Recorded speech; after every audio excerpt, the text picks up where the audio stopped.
Merci Maya. Bonjour à tous, je suis ravi d'être pas en face de vous, mais en tout cas à travers l'écran. Vous êtes tous très courageux à 8h30 de venir suivre une conférence de dermatologie. Donc, on va parler du diagnostic différentiel du prurit chez le chien aujourd'hui. Et on est parti pour 1 heure de folie. Donc voilà. Alors, si ça veut bien fonctionner, je vais hop là. Hop, voilà, donc déjà, le prurit. Bien, vous verrez par vous-même quand vous serez en pratique, tous généralistes ou certains ne le verront jamais, mais le prurit, c'est vraiment le motif de consultation le plus fréquent, hein, clairement. Donc, c'est important de savoir où on va quand on est face à ce motif de consultation. Alors, il y a quand même pas mal de causes hein, par rapport à ce prurite, pas mal de maladies qui peuvent causer du prurite, mais évidemment, les hypersensibilités au sens large sont prédominantes, et notamment la dermatite atopique canine chez le chien et chez le chat, le syndrome atopique cutané. Voilà. Il y a Concernant le prurite, il y a plusieurs modes de classification. Ils sont assez nombreux. Alors moi, j'en utilise un. C'est un mode de définition. Après, vous avez des algorithmes différentiels hein, pour essayer de ne rien oublier dans vos hypothèses diagnostiques. Aucun n'est parfait. Hein, voilà. Là, ici, vous avez donc ces définitions, hein, ce mode de classification en 5 types de prurites différents. Je ne vais pas rentrer dans les détails. Vous aurez de toute façon, je mettrai à votre disposition le PDF de cette présentation. Donc, vous avez différencié le prurite d'origine cutanée qui est causé par l'irritation par la conduction des fibres nerveuses C, c'est ce qui concerne la gale sarcoptique, qui n'est pas morte, hein, clairement, ça existe toujours, malgré la multiplicité des traitements acaricides à notre disposition aujourd'hui. La gale sarcoptique a encore de beaux jours devant elle. Et puis, un autre exemple, le prurite mixte, hein, qui est l'association d'un prurite cutané et neurogénique, notamment dans la dermatite atopique canine, hein, la DAC. Voilà, donc ça, vous l'aurez pour vos définitions. Alors, le prurite, sa définition. Déjà, c'est une sensation désagréable, ça dépend chez qui déclenche le désir de se gratter. Et attention, quand vous posez la question au propriétaire de savoir si l'animal, le chien en l'occurrence, se gratte, n'oubliez pas que ce n'est pas juste, hein, comme le petit bulldog sur cette photo, juste un mouvement de patte hein, qui vient frotter, gratter la peau. Le léchage, les mordillements, les frottements, notamment du dos ou des flancs contre le mur, etc., tout ça, c'est la manifestation d'un prurite. Donc, vraiment, dans votre démarche anamnestique, quand vous posez la question de savoir si l'animal se gratte, n'oubliez pas de multiplier les exemples hein, de grattage. Donc, grattage, léchage, frottement, mordiment, hein, de bien préciser. Ce prurité peut être généralisé, peut aussi être localisé. C'est important de bien demander au propriétaire où l'animal se gratte. Ça va vous orienter aussi dans votre démarche. Et puis, l'intensité. Alors, l'intensité, elle est assez subjective puisqu'elle va être appréciée par le propriétaire et non pas par l'animal lui-même qui ne parle pas et par le biais. Alors, moi, j'utilise une échelle numérique qui vaut ce qu'elle vaut. Elle n'est pas parfaite, mais vous avez des échelles plus précises, notamment la Pruritus la PVAS, pardon, euh, voilà, qui est une échelle qui associe des nombres hein, de 0 à 10 et puis des mots, hein, des manifestations du prurite. Donc voilà, donc cette intensité peut varier en fonction de la cause. Hein. Une gale sarcoptique va être très prurigineuse. Une folliculite, par exemple, une pyodermite superficielle, peut l'être un peu moins, voire pas du tout. Donc voilà, ça dépend aussi évidemment depuis quand ça a commencé. Hein. Quand il n'y a que quelques sarcoptes chez le galeux, bah, ça peut gratter un petit peu. Mais en revanche, quand vous avez un chien qui est recouvert de sarcoptes parce que ça fait très longtemps que ça évolue, parce qu'on est passé à côté, eh bien, l'intensité peut être à 10 sur 10 hein, enfin, du ressenti des propriétaires. Ça dépend aussi de l'individu. Quand vous avez par exemple un chien surexcité qui est très très actif, généralement il a plus tendance à manifester, hein, à le montrer ce prurite. À l'âge aussi, les jeunes qui généralement peuvent se gratter plus que les vieux. Et puis, ça dépend aussi de l'association, hein, puisque plusieurs maladies peuvent être associées, plusieurs maladies prurigineuses peuvent être associées. Vous avez l'exemple type de la dermatite atopique canine qui se manifeste par un prurite essentiel, auquel vous allez pouvoir avoir des complications infectieuses, des pyodermites superficielles, des proliférations bactériennes ou de malacésiens en surface qui viennent se surajouter au prurite initial. Et donc, évidemment, ça va augmenter dans votre échelle. Voilà. Alors, l'étiologie, donc, ce qui est important, hein, vraiment, quand vous posez vos questions au départ au propriétaire, c'est de savoir quand est-ce qu'est apparu, hein, ce prurite. Est-ce que le prurite existait déjà avant l'apparition de lésions? Est-ce qu'il y a des lésions déjà? Ou est-ce que c'est apparu simultanément ou que le prurite est apparu donc, voilà, après les lésions? Ça peut vous orienter, hein. En effet, comme je vous le disais, le prurite est un signe essentiel de la dermatite atopique canine, il peut n'y avoir que ce symptôme, que ce signe clinique. Et par ailleurs, quand vous avez une pyodermite superficielle, donc une folliculite bactérienne par exemple, eh bien, au départ, ça peut ne pas gratter. Et puis, le prurite apparaît que secondairement. Hein, d'accord. Mais partez surtout du principe que toutes les dermatoses peuvent être prurigineuses. Bien que il y ait des grandes idées préconçues qui sont souvent fausses, notamment vis-à-vis de la démodécie qui ne gratte pas ou la dermatophytose, hein, les dermatophytoses qui ne grattent pas. C'est faux. Hein, toutes les maladies, du fait notamment de l'apparition secondaire de complications infectieuses, toutes les maladies cutanées peuvent se manifester par un prurite. D'accord. Voilà. Bon, ce qui nous amène à dire que, grosso modo, quand vous êtes face à un prurite, il n'y a pas de signe spécifique. Hein. Il y a beaucoup, la sémiologie est assez pauvre vis-à-vis des maladies cutanées. Bon, ce n'est pas juste lié au prurite, hein, ce n'est pas juste lié aux maladies prurigineuses, mais que, grosso modo, ça va passer effectivement du coup, par voilà, ça c'est mon mojo, hein, tout objectif vous conduit irrémédiablement à une connerie bien précise. En gros, ça vous implique vraiment de, d'engager une démarche diagnostique rigoureuse dès l'entrée, hein, du propriétaire avec l'animal dans votre salle de consultation et peut-être même en amont, hein, en envoyant un questionnaire. C'est ce que je fais moi dans ma pratique de tous les jours, c'est-à-dire que les propriétaires ont un questionnaire bien précis de façon à ce qu'on n'oublie rien et qu'on ait un maximum d'informations en amont de la consultation.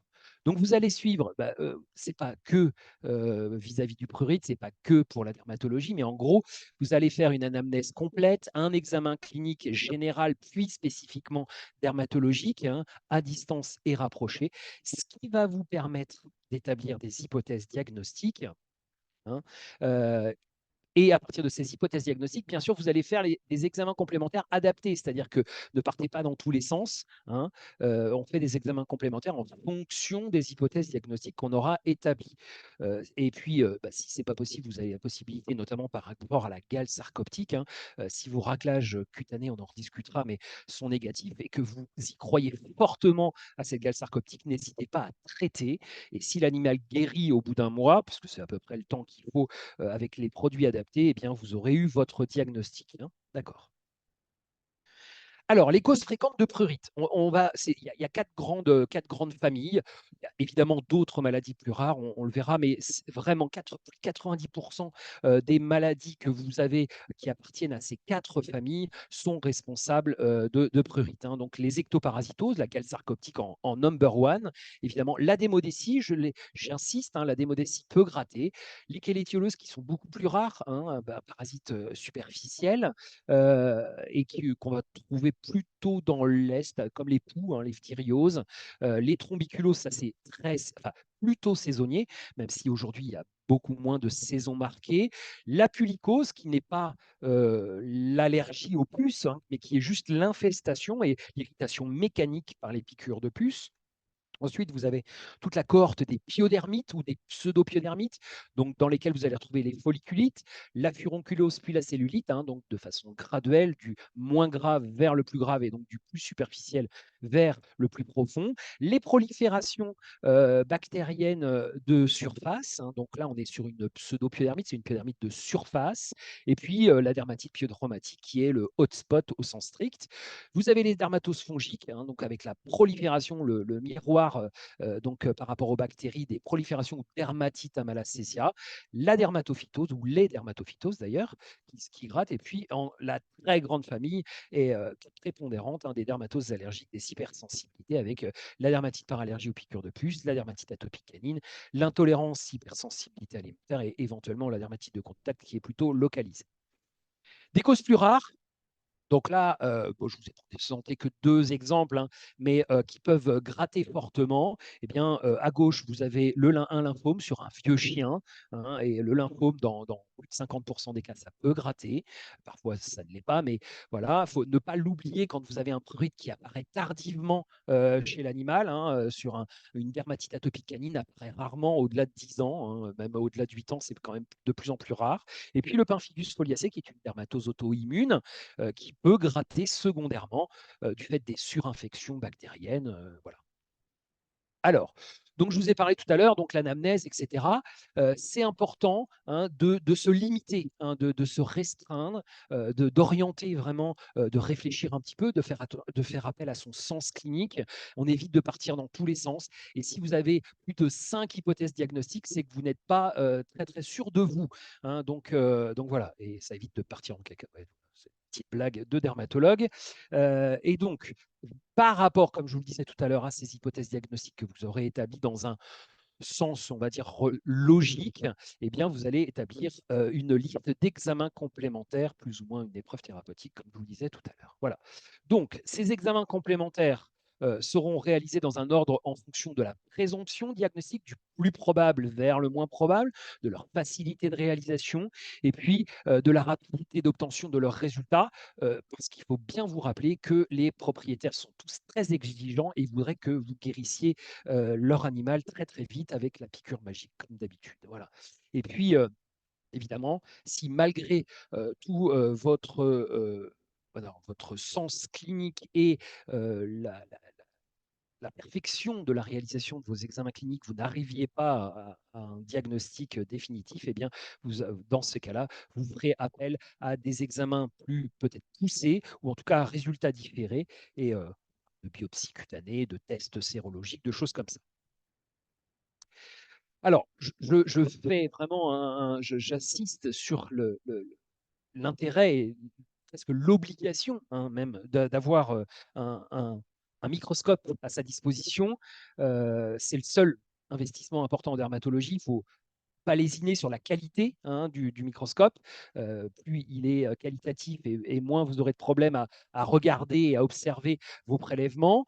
Euh, donc voilà, et puis il faut avoir donc les objectifs adaptés, c'est-à-dire le 4, le x4, le x10, le x40 et le x100 qui donc vous serviront. Alors moi, honnêtement, très clairement, il y a le 10 et le 100 qui me servent quasiment tout le temps. Donc, vu d'ensemble, moi, j'utilise très peu le 4. Le 10 me suffit largement. Le 40, je vais plutôt l'utiliser pour l'observation des poils. Donc, notamment les diagnostics à partir de trichoscopie de poils. Enfin, de poils infiltrés par des dermatophytes notamment, et puis surtout être très rigoureux, ça on y reviendra, dans votre méthode, vraiment être presque, on va dire, comment dire, pas comment on dit, euh, rigide un petit peu dans votre manière, toujours avoir les mêmes habitudes, partir toujours du même endroit sur votre lame, et puis bien couvrir toute la préparation pour être sûr de ne passer à côté de rien. Voilà, donc ça, quelques exemples ici de choses que vous pourrez observer. Du moins gros, c'est-à-dire le sarcopte que vous avez en haut à gauche. Ensuite, le poil infiltré, que vous avez un très joli poil infiltré par du Microsporum canis. Et puis, évidemment, des examens cytologiques après coloration. Quand vous passerez à l'immersion, évidemment, vous serez capable de voir des détails de l'ordre du micromètre. Voilà. Donc, On va tout d'abord commencer parmi ces grandes familles, les 4 grandes familles, qui sont responsables à plus de 90 de maladies prurigineuses chez le chien. On va tout d'abord rechercher, si on le suspecte évidemment, des ectoparasitoses. Et ça, pour le coup, on est uniquement sur des examens directs, hein, de raclage cutané, de brossage ou de peignage. Alors là, vous avez peut-être même pas besoin d'observation microscopique, hein. Parfois, quand on cherche des puces et qu'on les voit, c'est peut-être pas la peine d'aller les mettre sur l'âme. Les tests à la cellophane adhésive qu'on appellera vulgairement les Scotch tests, et puis donc trichogramme et ou trichoscopie. J'utilise plutôt le mot de trichoscopie, puisque trichogramme, c'est un petit peu établir le pourcentage entre les poils anagènes, télogènes, etc., ce qui n'est pas très important pour aujourd'hui. Voilà. Et puis, donc, comme je vous disais, donc ces ectoparasites, on va plutôt être sur un grossissement pas trop fort, hein, parce que généralement ils sont assez gros quand même, hein, ils font plusieurs centaines de micromètres, voire parfois quelques millimètres en taille. Donc évidemment, si vous êtes trop près, vous ne les verrez pas bien. Donc on est plutôt sur des objectifs x4, x10. On met un maximum de contraste en fermant le diaphragme et en retirant, en abaissant le condenseur si on a un condenseur mobile sur son microscope. Et puis, comme je vous le disais, mais ça c'est valable pour tout, on va balayer systématiquement l'ensemble de la lame, notamment quand on recherche des sarcoptes, hein. Vous risquez potentiellement, si vous ne regardez pas toute la lame, de passer à côté puisqu'ils sont assez peu nombreux généralement. Donc, parlant des raclages cutanés, hein, vous faites, donc on est sur un prélèvement de l'épiderme et du contenu des follicules pileux et des parasites qui vont s'y trouver. On les fait, ces raclages cutanés, systématiquement quand on va suspecter une démodécie, une gale sarcoptique, éventuellement une chélétyleuse, même si ce n'est pas forcément l'examen de choix. Donc, si on veut aller chercher en profondeur, donc en tout cas dans les couches un peu superficielles de l'épiderme, voire dans le follicule pileux, on n'oublie pas de bien presser un picot. Et puis, on va aller racler. Alors, attention à la qualité de votre scalpel, il faut qu'il soit émoussé, hein, pas trop coupant, sinon vous vraiment, plutôt que de racler, vous risquez de couper la peau. Et cette lame, on va l'enduire de lactophénol pour pouvoir de faire en sorte que le matériel que vous allez récolter colle bien à cette lame pour pouvoir l'appliquer ensuite sur votre lame pour l'observer. Donc, on essaie de choisir des lésions plus ou moins récentes, hein, voilà, pour éviter d'avoir à gérer, on va dire, des épaisseurs de tissus qui ne sont pas forcément très intéressantes. On va donc, si on recherche une gale, aller chercher ces papules, hein, ces petits boutons de gale, des comédons, si on recherche une démodécie. Vous avez sur cette image-là, en haut à gauche, un joli petit bouton de gale, et puis en bas, sur la photo d'en bas, vous avez des comédons plus ou moins oxydés. Donc vous avez des comédons qui sont blancs puisqu'on est sur un comédon fermé, et quand c'est ouvert, hein, et bien ça noircit. Voilà. Et puis ensuite, donc effectivement, vous allez l'appliquer sur votre lame en couche fine avec à nouveau dans une goutte de lactophénol ou d'huile minérale. Attention, l'huile minérale va permettre moins la dégradation du matériel kératinisé qui ne nous intéresse pas trop. Donc, avec l'huile minérale, parfois, on peut moins bien voir. Voilà, c'est juste un petit conseil. Voilà. Donc là, ici, un petit exemple de comment on fait. Vous voyez, je vais à rebrousse-poil, hein, je vais à rebrousse-poil pour pouvoir aller chercher le plus en profondeur possible. Là, on va jusqu'à la rosée sanguine dans ce cas-là, puisque là, vous voyez, on est sur des comédons. On cherchait évidemment, on suspectait une démodécie. Euh, pour ce qui est de la gale, le parasite est beaucoup plus superficiel, hein, et à ce moment-là, effectivement, eh bien, on n'est pas obligé d'aller jusqu'à la rosée sanguine, puisque si on est jusqu'à la rosée sanguine, c'est qu'on est dans le terme et le sarcopte, lui, ne reste que dans l'épiderme. Voilà. Donc, il y a des zones, hein, effectivement, à privilégier. Si vous suspectez une gale, on ne fait pas des raclages n'importe où. On choisit, comme je vous le disais précédemment, bien ces lésions, des lésions récentes. Pour autant, on va aller chercher sur des zones où on sait qu'on peut trouver des sarcoptes, et ils ne sont pas forcément partout. Donc, vous allez choisir effectivement sur l'abdomen, dans le cas de ce petit chien, de ce boxer, vous allez choisir des des boutons de Galles, des papulocroûtes, mais vous allez chercher également sur les saillies osseuses des coudes. S'ils ne sont pas trop remaniés, attention, s'ils sont très épaissis, très lichenifiés, bah, vous risquez de ne pas avoir grand-chose. En tout cas, il faudrait racler très en profondeur avant d'avoir la chance de pouvoir trouver un sarcopte, ce qui n'est pas évident. Et puis, n'oubliez pas, les zones de Henry, si vous avez des petites croûtes, des squames, etc., sur ces bords libres, hein, sur cette zone de Henry des pavillons auriculaires, eh bien, n'hésitez pas à les racler. Alors, ce n'est pas forcément très agréable pour l'animal, mais c'est des zones où vous allez préférentiellement effectivement trouver les parasites. Les trombiculoses, donc la présence de néotrombicula qui vont se cacher dans les plis. Donc, on va les chercher dans ces plis, hein, évidemment. Attention d'aller bien regarder. Alors, ils sont facilement visibles. Si vous avez un œil un peu averti, même quand ils ne sont pas trop nombreux, vous avez ces petits points orangés. Et alors, attention de ne pas passer à côté du diagnostic, qui est quand même un diagnostic pas très compliqué. C'est que si vous faites une silhouette globale des cibles des néotrombiculas, responsables de la trombiculose, eh bien, vous allez potentiellement avoir des localisations de ces parasites aux mêmes endroits qu'on va retrouver dans la dermatite atopique canine, hein. Donc, attention de ne pas confondre, hein, ça va toucher les lèvres, ça va toucher les plis de la vulve, autour de l'anus sous la queue, entre les doigts des pieds, voilà, même au niveau des plis des oreilles, donc des zones de Henry, hein, par exemple. Donc, on va avoir un prurite qui va être localisé exactement aux mêmes endroits que lorsqu'on aurait potentiellement une dermatite atopique canine. Donc, si vous ne regardez pas bien, eh bien, vous passez à côté d'une trombiculose et vous partez sur un diagnostic allergologique qui est complètement inapproprié dans ce cas-là.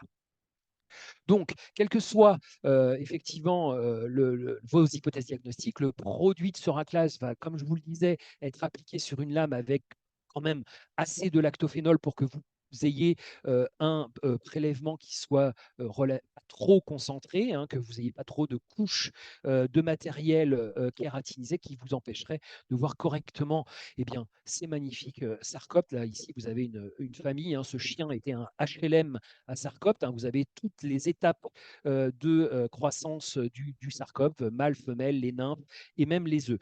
L'œuf peut être diagnostique, mais la présence d'un œuf d'acarien est diagnostique de la gale ou en tout cas d'une acarose, hein. Voilà. Et attention, n'oubliez pas de rechercher également des déjections. Les déjections, l'absence de parasites en tant que tel ou d'une de ces formes d'évolution de l'œuf jusqu'à l'adulte, si c'est absent, si vous ne les trouvez pas, n'oubliez pas de chercher éventuellement la présence de déjections, on appelle des pellets, hein, dans votre matériel caractérisé. Quand on a un peu l'œil, effectivement, ce n'est pas très compliqué à reconnaître. Eh bien, ça, c'est pareil, c'est diagnostic de la présence d'un acarien. Voilà. Pour ce qui est des néotrombiculas, c'est très joli à voir sous le microscope, mais ce n'est pas forcément nécessaire pour établir le diagnostic, sauf si vous n'êtes pas vraiment sûr de vous. Voilà, hein. Donc, il faut juste se rappeler que c'est uniquement la larve, hein, qui est hématophage, puisque la forme adulte de néotrombicula, elle va se nourrir de sève de plantes. Donc, voilà, c'est pour ça que c'est très court, enfin, logiquement très court, puisque entre la larve et l'adulte, il n'y a que quelques semaines. Donc, les larves ne vont se nourrir de sang et donc piquer l'animal que pendant cette période larvaire.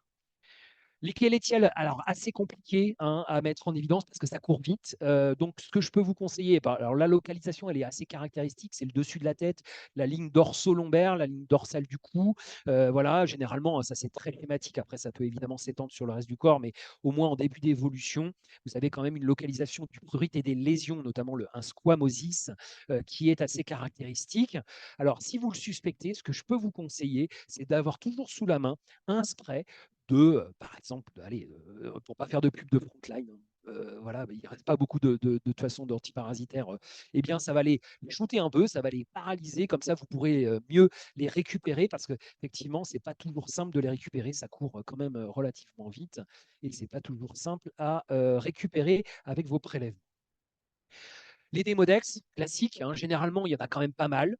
Donc, le diagnostic est assez simple à partir de raclage bien fait ou même de trichogrammes, de trichoscope. On le verra tout à l'heure. Vous pouvez, en fonction de l'infestation, enfin, du degré d'avancée de la maladie, vous pouvez avoir de très nombreux démodex à toutes les formes, hein, et notamment la présence d'œufs. œufs qui, contrairement aux acariens, n'est pas ovale, mais plutôt en forme de citron. Et ça, c'est typique du démodex. Voilà.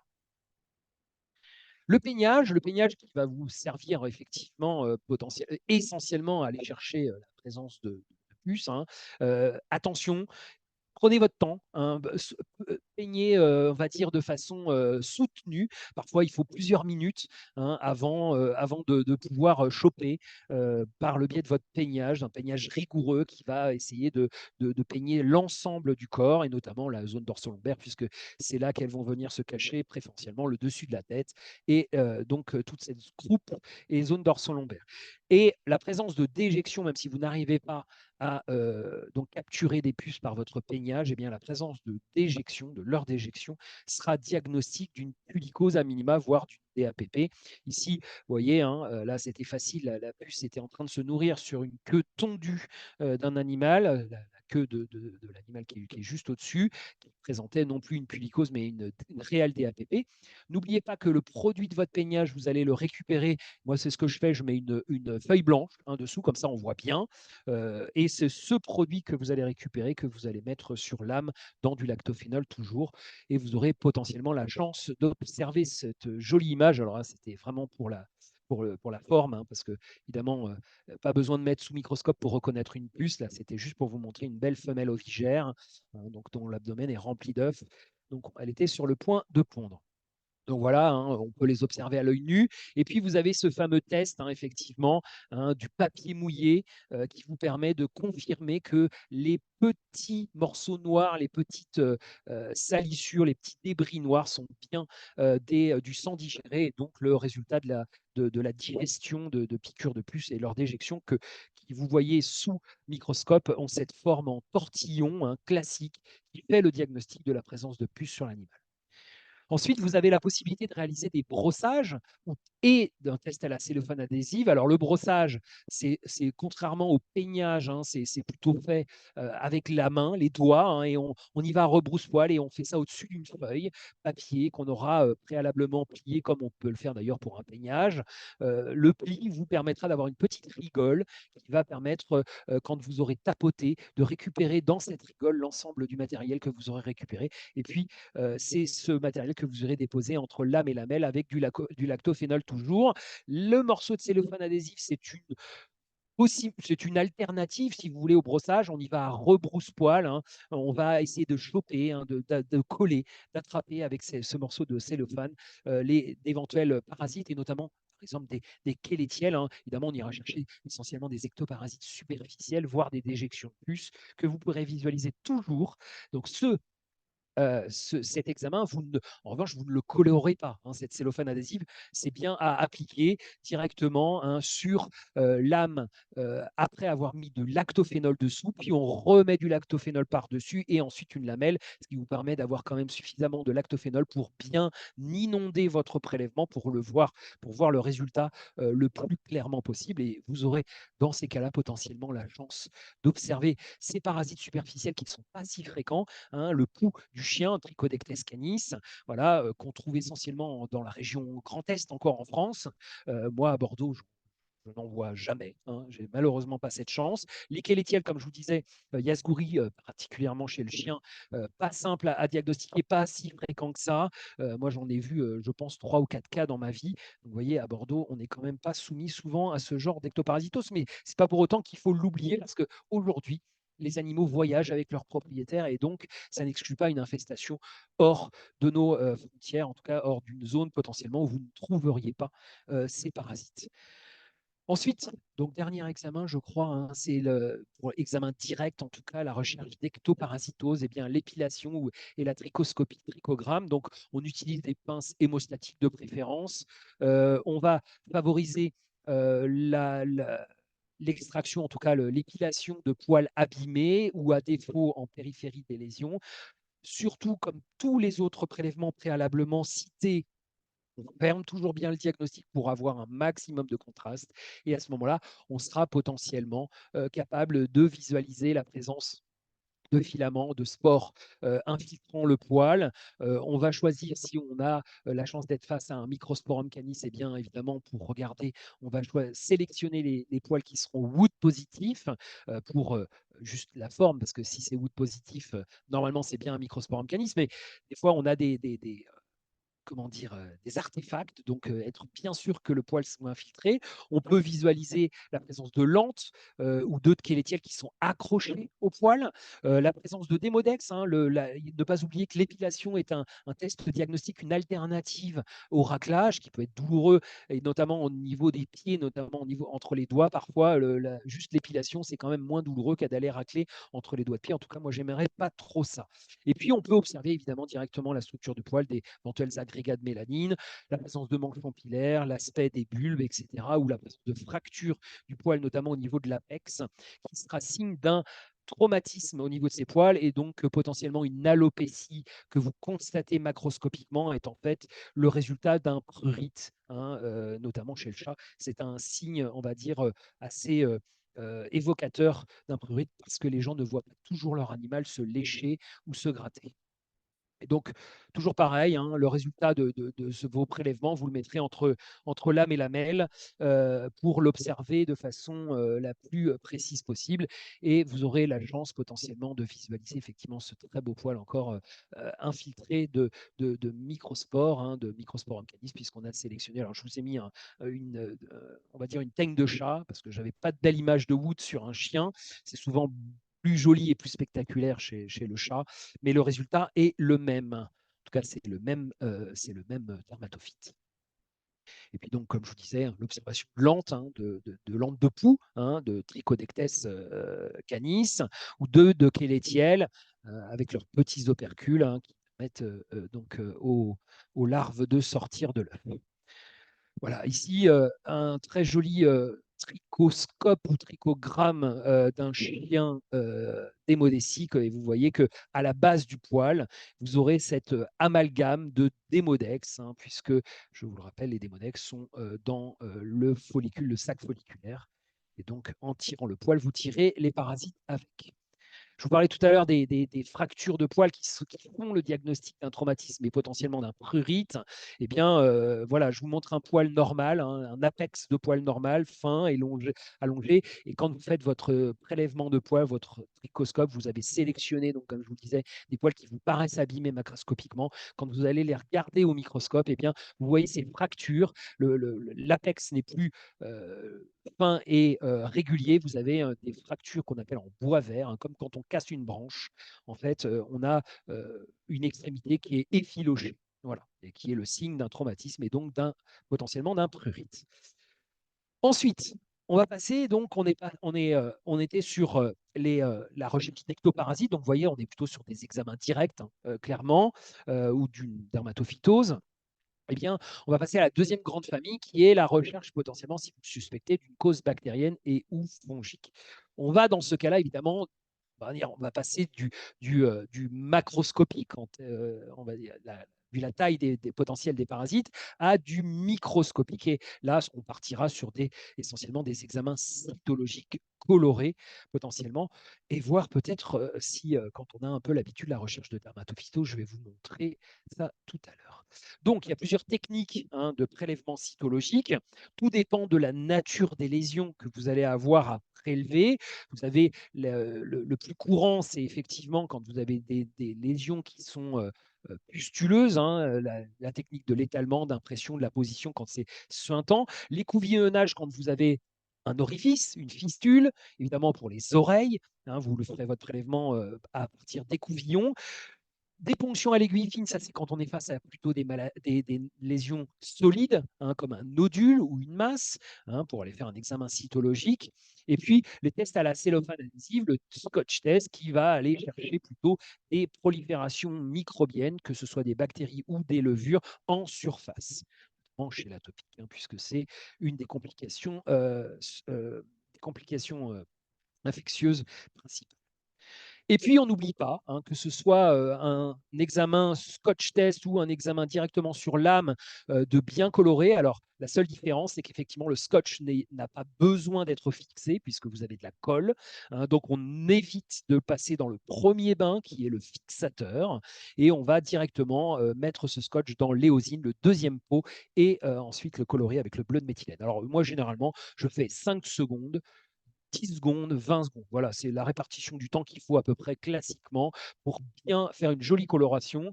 Donc 5 secondes de fixation quand il y a besoin, 10 secondes dans l'éosine, le rose, et ensuite 20 secondes dans le bleu de méthylène. On n'oublie pas de sécher pour avoir le moins de gêne possible. Et ensuite, on va aller regarder le produit de ce prélèvement.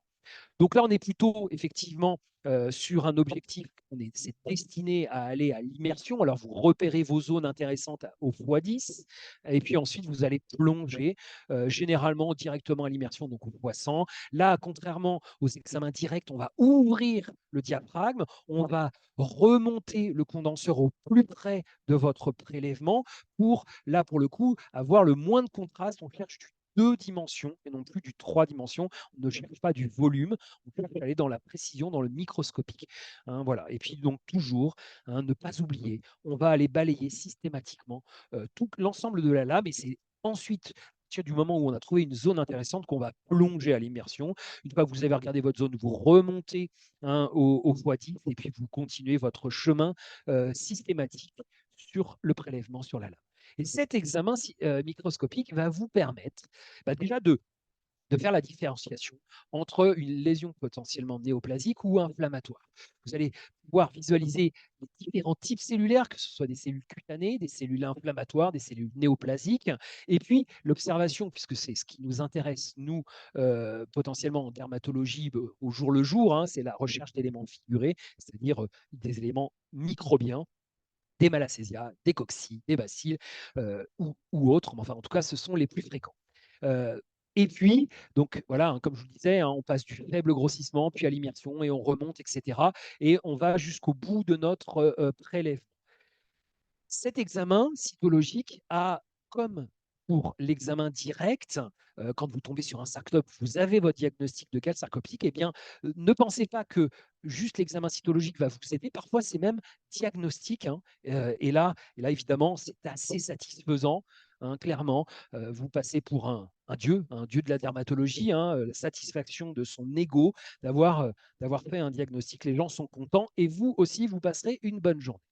Alors, je vous parlais tout à l'heure, donc, juste avant, de la différenciation, hein, possible grâce à l'examen cytologique entre une lésion inflammatoire ou une lésion tumorale.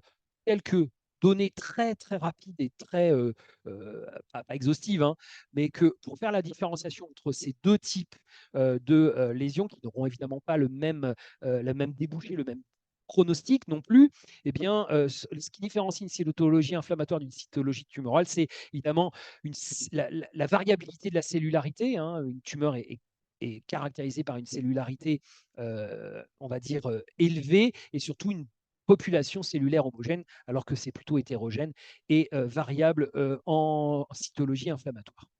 Et puis donc là, comme je vous le disais, on va trouver et on va surtout chercher, nous, la présence d'éléments figurés, bactéries, levures ou autres, hein, les dermatophytes, les leishmaniques, qu'on peut également voir à partir d'examens cytologiques. Et puis, on va rechercher, quand on est face à une maladie inflammatoire, des cellules non néoplasiques, en tout cas les caractériser, la présence de neutrophiles, d'éosinaux, de mastos, de lympho, plasmo ou histio, et puis la présence de cellules épithéliales, les cornéocytes ou les kératinocytes.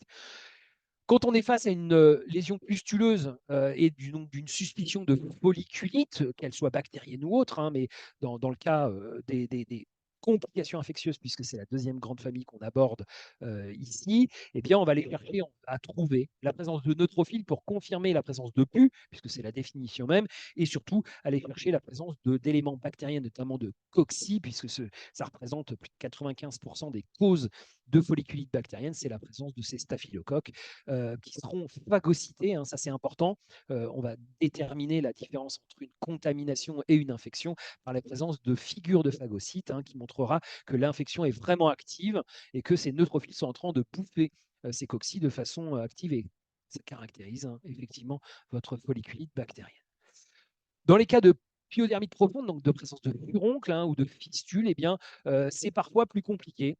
En revanche, effectivement, là, pour le coup, on n'est pas sur des neutrophiles purs, mais on a des lésions qui vont intervenir plus dans un processus chronique d'inflammation, avec la présence de macrophages qui caractérisent ce qu'on appelle une réaction donc la présence de neutrophiles pyo-granulomateuses de la présence des macrophages. Et là, effectivement, c'est souvent plus compliqué parce que c'est chronique. C'est peut-être un peu paradoxal, mais effectivement, c'est beaucoup plus compliqué d'aller trouver des éléments bactériens dans cette réaction pyogranulomateuse. Donc, ne concluez pas comme ça parce que vous ne voyez pas d'éléments bactériens à une réaction stérile. Si vous ne les trouvez pas, faites-moi un examen bactériologique systématique qui permettra de vous confirmer, évidemment sur une lésion fermée, hein, pas contaminée, une lésion fermée, qui vous confirmera la présence de bactéries ou pas.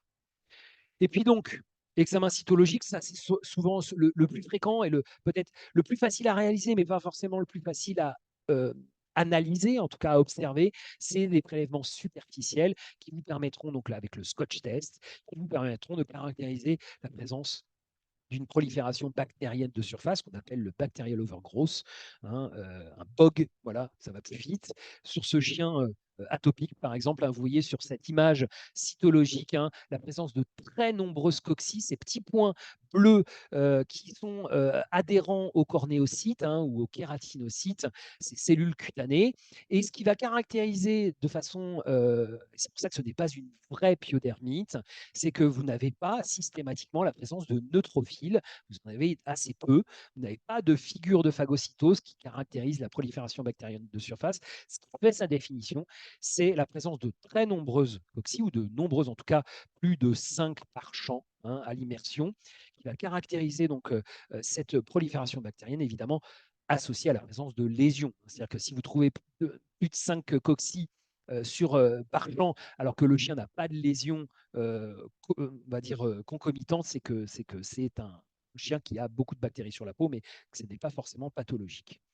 Et puis, le pendant de la prolifération de bactéries, comme je vous le disais, c'est la prolifération de Malassezia en surface, même principe, pas forcément de neutrophiles, voire pas du tout, et puis de nombreuses Malassezia, plus ou moins nombreuses.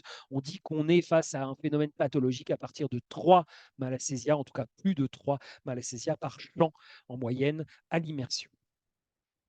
Et puis, évidemment, ce sont les meilleurs amis du monde, donc vous pouvez souvent avoir une association des deux, un cocci et Malassezia, donc il faudra bien penser à traiter les deux et ne pas négliger l'un ou l'autre, sous réserve de faire face à un échec thérapeutique si vous ne vous concentrez pas sur l'élimination de ces deux éléments microbiens. Alors, je vous parlais tout à l'heure de la possibilité aussi, avec l'examen cytologique, quand on a quand même un œil averti, quand on a un peu d'expérience, de pouvoir diagnostiquer, notamment sur des chérions, qui sont des lésions nodulaires inflammatoires, la présence hein, ici, par exemple, d'un arthrospore. Alors, effectivement, il faut le voir, il faut le trouver. Quand on a un peu l'habitude, quand on sait ce qu'on cherche, eh bien, quand on suspecte la présence d'un chérion dermatophytique, eh bien, on va aller chercher ce genre d'image d'arthrospore, hein, donc, ce qui est une spore de dermatophyte, qui confirme la présence d'un dermatophyte, mais pas sa nature. Hein. Il faudra faire une culture fongique pour en identifier la nature exacte. Et puis, alors souvent, il peut être sous-diagnostiqué. Hein, ici, dans le cas d'un boxer souffrant d'un hypercorticisme spontané, c'est un exemple, la présence d'une candidose, hein, qui est un élément fongique qui intervient et qui peut se multiplier dans les cas chroniques, hein, dans les cas de maladies chroniques de peau. Ça fait souvent un enduit un peu casé, un enduit un peu collant, un peu blanchâtre. C'est ce que chez l'homme on appelle le muquet, hein, qui va plutôt se localiser au niveau des muqueuses buccales ou vaginales chez la femme. Eh bien, parfois, on a la chance, en coloration rapide à gauche, de voir apparaître cette tige, hein, ce filament mycélien, en tout cas ce filament fongique, qui est diagnostique en tout cas de la présence d'un champignon, ne va pas identifier la cause. Et parfois, effectivement, si on le suspecte, si on ne trouve rien à la cytologie, mais qu'on suspecte quand même la présence d'un élément microbien et notamment d'une candidose, eh bien, on a besoin, dans ces cas-là, d'envoyer en laboratoire spécialisé pour demander une coloration au PAS, hein, donc périodique acide chiffre, qui est une coloration qui n'est pas rapide et qui permet de visualiser dans 100% des cas, en tout cas, la présence, si elles sont là, de candidats, de ces filaments hein, de levure assez classique et assez caractéristique de candidats. Voilà. Quand on est aussi, alors c'est pas forcément l'examen effectivement de choix pour le diagnostic de la leishmaniose, mais sur des lésions nodulaires, parfois profondes, ulcératives, on va avoir la chance, donc ça c'est ce chien de atteint de leishmaniose assez avancée, hein, leishmaniose cutanée. C'est une photo d'Alexandre Koutinas, confrère grec spécialisé, en tout cas grand spécialiste de la leishmaniose. Eh bien, on a la chance parfois de voir sur ces prélèvements cytologiques après coloration la présence de ces leishmanies intramacrophagiques, voilà, hein, en plus ou moins grand nombre. Donc ça, c'est pareil, il faut quand même avoir un œil assez averti pour pouvoir les reconnaître. Ce ne sont pas des débris cellulaires d'autre chose, ce sont bien des leishmanies dans ces macrophages. Et puis, sur des maladies un peu plus rares, effectivement, l'examen cytologique va vous permettre, sur des maladies pustuleuses, de faire la différence entre une folliculite bactérienne et puis cette maladie, hein, là, qui est la plus classique des dermatoses auto-immunes, le pemphigus foliacé, qui est une réaction, pour le coup, stérile, qui sera caractérisée, et ça, quand on a un peu l'œil aussi, c'est assez facile, entre guillemets, de le reconnaître.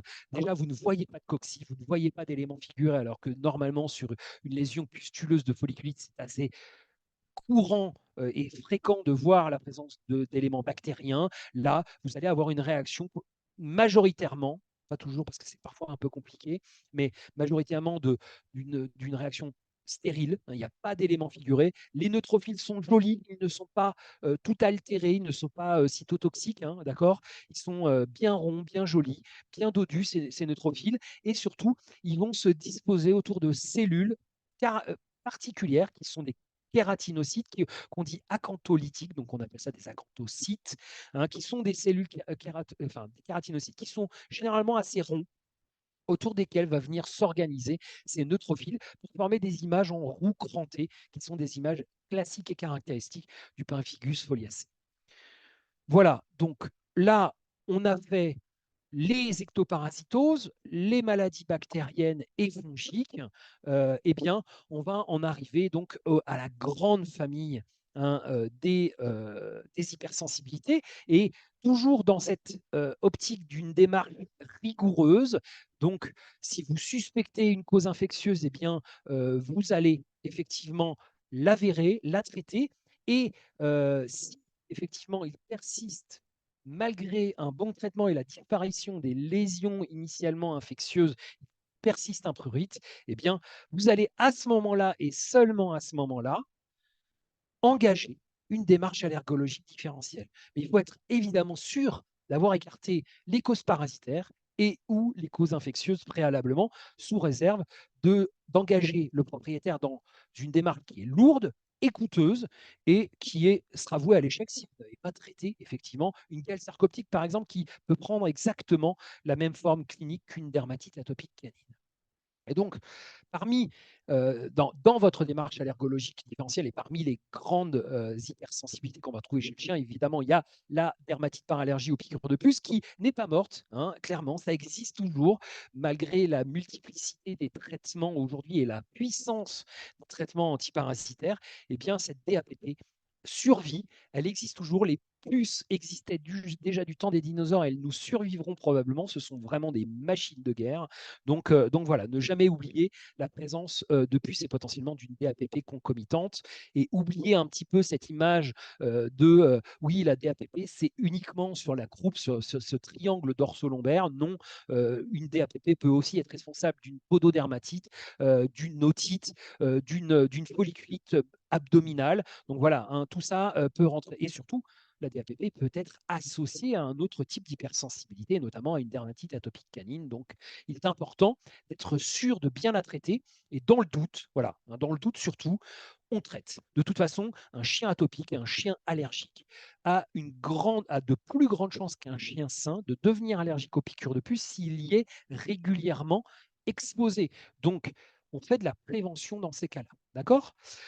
Quoi qu'il en soit, effectivement, que ce soit une dermatite par allergie aux piqûres de puce, une intolérance alimentaire, une hypersensibilité alimentaire ou une dermatite atopique canine, il n'y a pas d'examen complémentaire spécifique. Donc, ça passe par une démarche allergologique et une démarche diagnostique extrêmement rigoureuse. Et on commence toujours par exclure ou confirmer la présence d'une DAPP.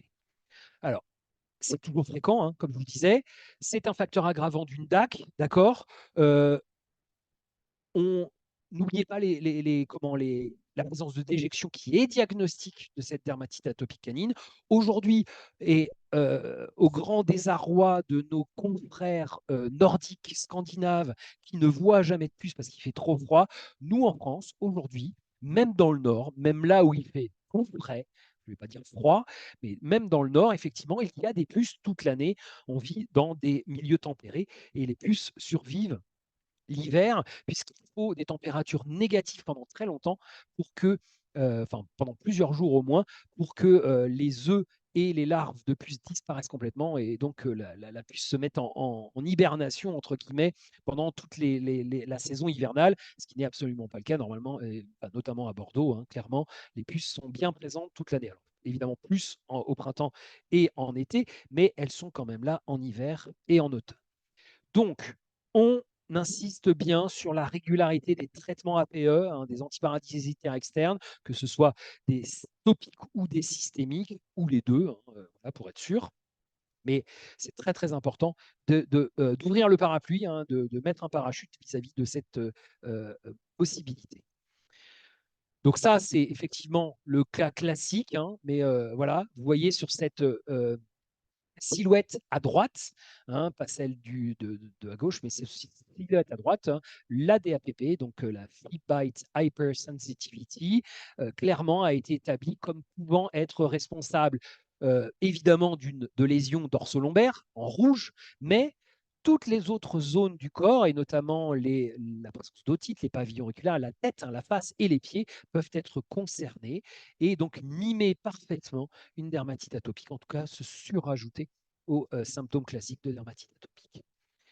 Alors, cette DAPP, vous la traitez, hein, ça c'est quasiment systématique quand vous la suspectez ou même quand vous ne la suspectez pas, on part du principe que c'est un allergique, donc on traite, en tout cas on renforce le traitement insecticide de tous les animaux du foyer. C'est important, on ne traite pas que évidemment l'animal qu'on a en consultation. Si vous avez un chien qui vient vous voir avec une suspicion de DAPP ou autre, une dermatite atopique canine par exemple, et qu'il vit avec des chats qui sortent, d'autant plus, et bien évidemment, puisque ce sont les principaux pourvoyeurs de puces, eh bien, on va traiter les chats de façon systématique et surtout coordonnée avec le chien. Et on traite l'environnement, puisque je vous rappelle que 95% de la population des puces se fait sous la forme des formes immatures, les œufs, les larves et donc les nymphes, hein, le stade préadulte, dans son cocon, eh bien, sont dans l'environnement, ne sont pas sur l'animal. Donc il faut détruire absolument ces formes intermédiaires.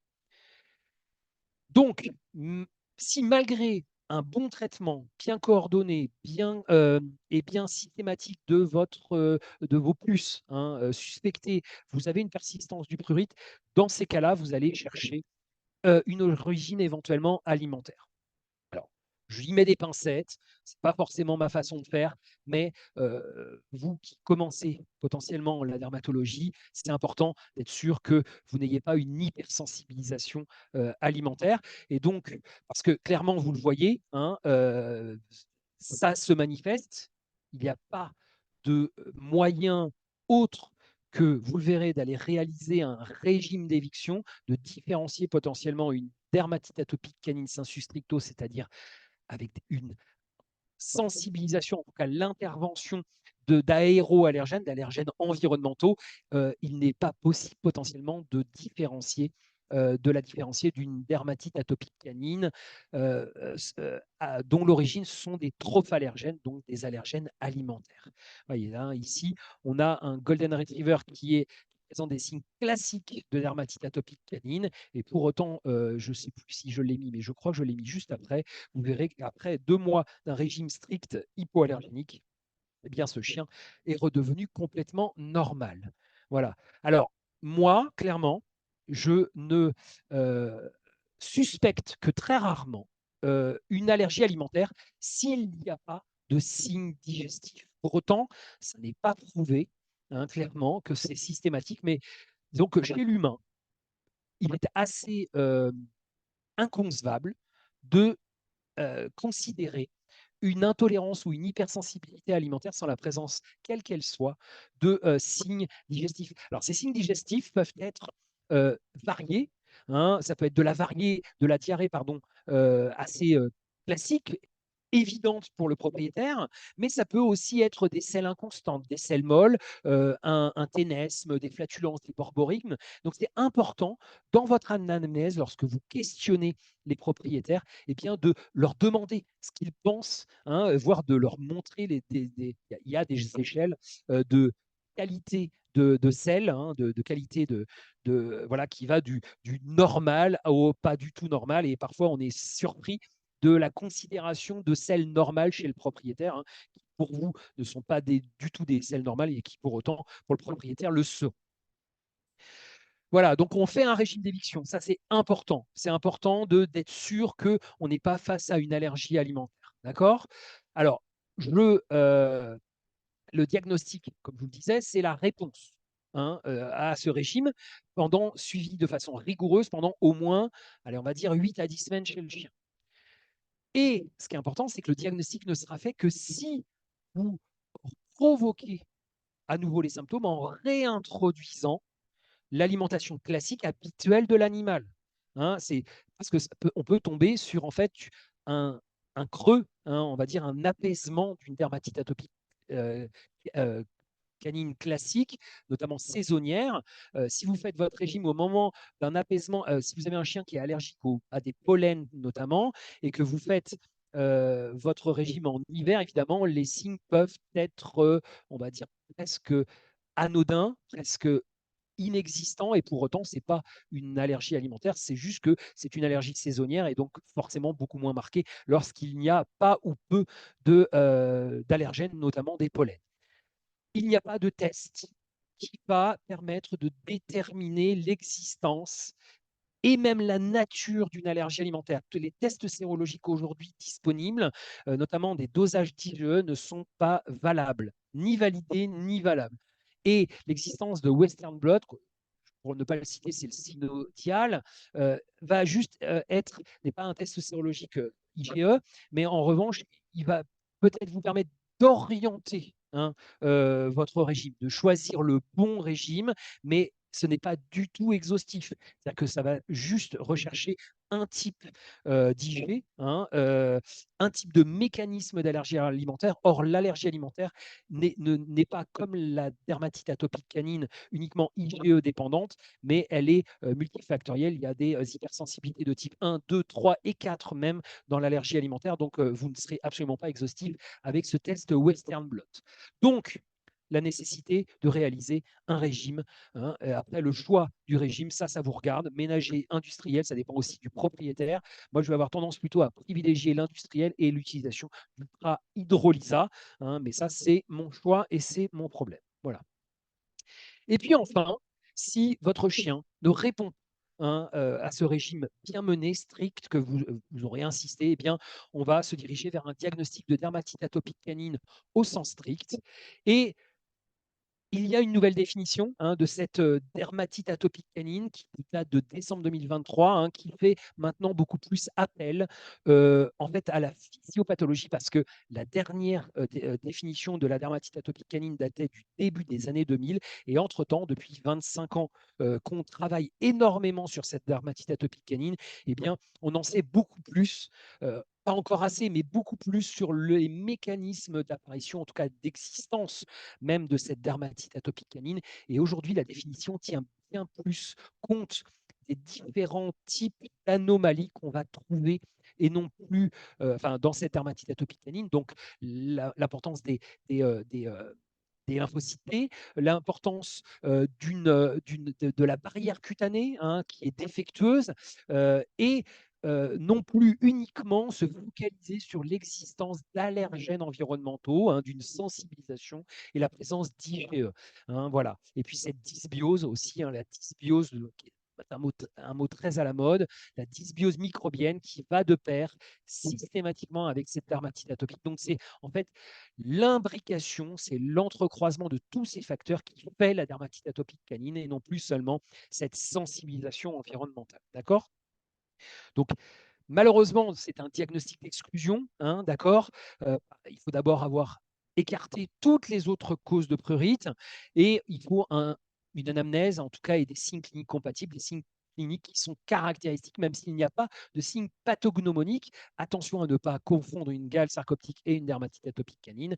Et pour autant, voilà, comme vous aurez fait une démarche diagnostique rigoureuse, eh bien, vous serez sûr de votre coup et vous aurez sous les yeux une dermatite atopique canine et ça vous permettra d'engager derrière un traitement correct et potentiellement la réalisation de tests qui n'est pas diagnostique, mais qui vous permettra, grâce à une désensibilisation, parce que je suis un pro des sensibilisations, certains ne le sont pas, mais voilà, eh bien, la réalisation d'une désensibilisation qui vous permettra d'aider au traitement, et pas de guérir l'animal, hein, mais en tout cas, c'est une arme supplémentaire dans la gestion de votre dermatite atopique canine sur le long terme, qui est une maladie qu'on ne guérit pas, évidemment. Voilà. Donc, on est arrivé au diagnostic, hein, de dermatite atopique canine. Alors, attention, hein, voilà, il y a des signes cliniques caractéristiques, mais il y a aussi des variations raciales qu'il faut connaître un petit peu, hein, ça, c'est intéressant.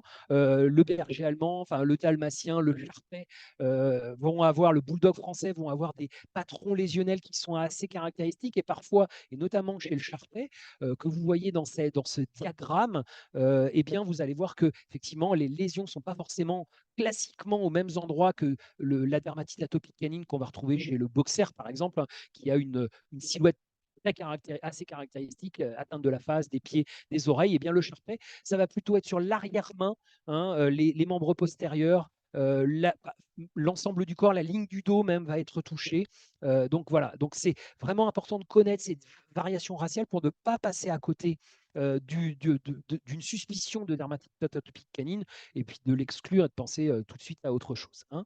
Et puis je vous ai mis en dernier, parce que c'est pas dans ce diagramme-là, parce que c'est une race qui est récemment à la mode, mais le Staffordshire Bull Terrier, hein, donc le Staffy, qui est un de nos meilleurs amis, qui va finalement finir par supplanter notre meilleur ami, le Bulldog français. Et bien, le Staffy, lui aussi, est très prédisposé aujourd'hui à la dermatite atopique canine et il présente cette forme. Et je remercie Émilie de m'avoir gentiment prêté ces photos d'une éruption papuleuse au niveau de l'apex du pavillon auriculaire qui pourrait clairement vous faire suspecter une gale sarcoptique qu'il faudra exclure, mais pour autant, hein, clairement, c'est bien un signe classique, en tout cas fréquent, de dermatite atopique canine dans cette race. Voilà. Alors, après avoir exclu la gale, vous saurez que effectivement, c'est plutôt en faveur d'une dermatite atopique canine. Et bien, en conclusion, voilà, je voulais donc revenir sur quelques faits. Eh bien, il faut une démarche diagnostique rigoureuse quand on est face à un prurite, parce que vous avez vu, les causes sont effectivement assez vastes, assez nombreuses. Euh, En fonction de l'anamnèse et de l'examen clinique, vous allez sélectionner de façon raisonnable des hypothèses diagnostiques en nombre limité et réaliser par là même des examens complémentaires qui sont en adéquation avec vos hypothèses diagnostiques. Et pour ça, il vous faut un bon microscope et un peu d'expérience. Effectivement, multiplier, hein, vos observations et puis revenir dessus, prendre le temps de bien regarder. Et c'est comme ça que vous allez progresser, hein. Effectivement, aujourd'hui, les hypersensibilités sont des motifs, on va dire, de prurite évidemment très prédominants dans notre monde. C'est aussi valable chez l'homme. Mais n'oubliez pas les causes parasitaires, notamment chez des animaux qui ne sont pas correctement traités contre les puces ou qui ont on va dire, des petits copains dans le foyer, hein, dans la maison, qui ne sont pas correctement traités. On cherche toujours des complications infectieuses qui peuvent venir surajouter à un prurite essentiel. Donc, tout ce qui est complications bactériennes et ou fongiques de surface ou plus ou moins profondes, hein, les folliculites, les furonculoses, les cellulites. Et de vous rappeler enfin que oui, la dermatite atopique canine est sans doute la cause la plus fréquente aujourd'hui de prurite, mais que ce n'est qu'un diagnostic d'exclusion et c'est une fois que vous aurez exclu toutes les autres causes potentielles que vous pourrez en arriver à un diagnostic de certitude de dermatite atopique canine. Je vous remercie de votre attention avec cette jolie image qui est un peu spoliée par ce QR code, cette jolie image de la dune du Pilat, voilà, où j'ai la chance de vivre, en tout cas pas très loin, voilà, et il n'y a plus moche que ça dans la vie. Voilà, je vais vous souhaiter tous une bonne journée. Est-ce que vous avez des questions? Je ne sais pas.